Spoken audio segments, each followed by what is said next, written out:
ये जो किताब स्क्रीन पर दिख रही है बिल्कुल वैसी ही जैसी हम सब ने अपने स्कूल में पढ़ी है ना? पर कभी सोचा है कि इसके कवर के ठीक बाद और चैप्टर 1 शुरू होने से पहले उन पन्नों में असल में क्या होता है? अक्सर हम क्या करते हैं, फटाफट पन्ने पलटे और सीधे पहुंच गए चैप्टर 1 पे। वो जो शुरू के पन्ने होते हैं ना, उन्हें हम ज्यादा ध्यान से नहीं देखते, पर असल में उन्हीं पन्नों में इस पूरी किताब की कहानी छिपी है। इसका मकसद क्या है, इसे बनाया किसने, सब कुछ। तो चलिए थोड़ा और गहराई में चलते हैं। देखिए, इस किताब में जो कुछ भी लिखा है ना, वो हवा में नहीं लिखा गया। इसके पीछे एक बहुत बड़ा आइडिया है, और ये आइडिया आता है नेशनल करिकुलम फ्रेमवर्क 2005 से, जिसे हिंदी में कहते हैं राष्ट्रीय पाठ्यचर्या की रूपरेखा। ये सिर्फ कोई डॉक्यूमेंट नहीं है, ये इस किताब की कह सकते हैं आत्मा है। अब जरा इस एक लाइन पर गौर कीजिए, कितना सीधा साधा पर कितना गहरा विचार है। मतलब किताब खुद कह रही है कि इसका मकसद सिर्फ रट्टा लगवाना नहीं है, बल्कि स्कूल की पढ़ाई को, क्लासरूम की 4 दीवारों को बाहर की असली दुनिया से जोड़ना है। तो ये सिर्फ एक लाइन नहीं है, ये सोच में एक बहुत बड़ा बदलाव है। पहले क्या होता था? पुराना तरीका था, बस फैक्ट्स रट लो, जो किताब में लिखा है वही पत्थर की लकीर है, और पढ़ाई मतलब एक बोझ। लेकिन ये नई सोच, एनसीएफ 2005 की सोच क्या कहती है? वो कहती है कि नहीं, पढ़ाई को असली जिंदगी से जोड़ो, बच्चों को सोचने पर मजबूर करो, सवाल पूछने दो और सीखने को एक मजेदार एक्सपीरियंस बनाओ। पर कहानी यहीं 2005 में ख़त्म नहीं हो जाती, क्योंकि ये किताबें भी पत्थर की लकीर नहीं होती। दुनिया बदलती है, हालात बदलते हैं, और इनके साथ साथ इन किताबों को भी बदलना पड़ता है। तो चलिए देखते हैं कि आगे क्या हुआ और क्यों इस किताब को भी बदलना पड़ा। और फिर दुनिया बदल गई। वाकई में कुछ बहुत बड़ी चीजें हुई, जिसने हमारे एजुकेशन सिस्टम और इन किताबों दोनों को बदलने के लिए मजबूर कर दिया। जरा इस टाइमलाइन पे नजर डालते हैं। देखिए, 2005 में एनसीएफ के साथ एक नींव रखी गई।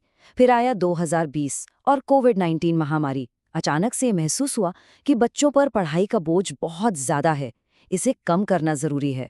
उसी साल नेशनल एजुकेशन पॉलिसी भी आई, जिसने एक्सपीरियंशियल लर्निंग यानी करके सीखने पर जोर दिया।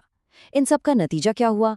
2022 में किताबों के कंटेंट को ऑफिशियली रीऑर्गेनाइज किया गया, यानी उसे फिर से व्यवस्थित किया गया। तो सवाल उठता है कि ये पुनर्संगठन क्यों हुआ, क्या बदला गया? किताब के शुरू में ही इसके ऑफिशियल कारण दिए गए हैं। पहला, बच्चों पर कंटेंट का लोड कम करना। दूसरा, ऐसा कंटेंट हटाना जो दूसरे सब्जेक्ट्स में भी पढ़ाया जा रहा है। तीसरा, मुश्किल की लेवल को ठीक करना। और चौथा, ऐसा मटेरियल हटाना जो आज के समय में शायद उतना जरूरी नहीं रहा। अच्छा, तो ये किताबें बनाता कौन है? क्या कोई एक लेखक बैठकर पूरी किताब लिख देता है? नहीं, बिल्कुल नहीं। एक किताब को बनाने में एक्सपर्ट्स की एक पूरी फौज लगती है, एक पूरा गांव लगता है। और ये प्रोसेस काफी लेयर्ड होता है।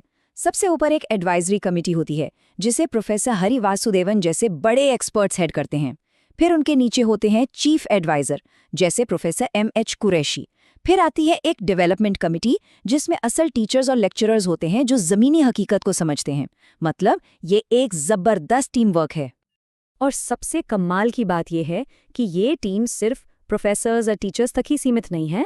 अगर आप किताब का एक्नॉलेजमेंट सेक्शन देखें तो पता चलता है कि कोयला और कृषि मंत्रालय जैसे सरकारी विभाग डेटा दे रहे हैं, centre for science and environment जैसे एनजीओज जानकारी दे रहे हैं, द टाइम्स ऑफ इंडिया और द हिंदू जैसे अखबारों से मदद ली जा रही है, और सर्वे ऑफ इंडिया जैसी एजेंसियां मैप्स दे रही हैं। सोचिए कितना बड़ा नेटवर्क है।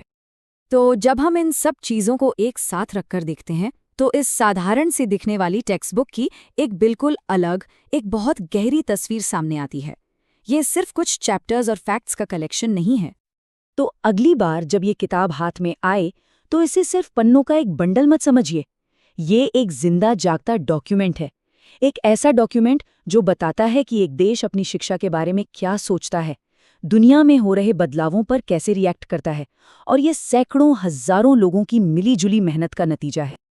आखिर में हर टेक्स्ट बुक आने वाली पीढ़ी के लिए, भविष्य के नागरिकों के लिए एक ब्लूप्रिंट की तरह है, और ये हमें एक बहुत जरूरी सवाल पर सोचने के लिए मजबूर करती है कि हमारी शिक्षा का भविष्य कैसा होना चाहिए, और उस भविष्य की किताब में अगले पन्ने पर क्या लिखा होना चाहिए।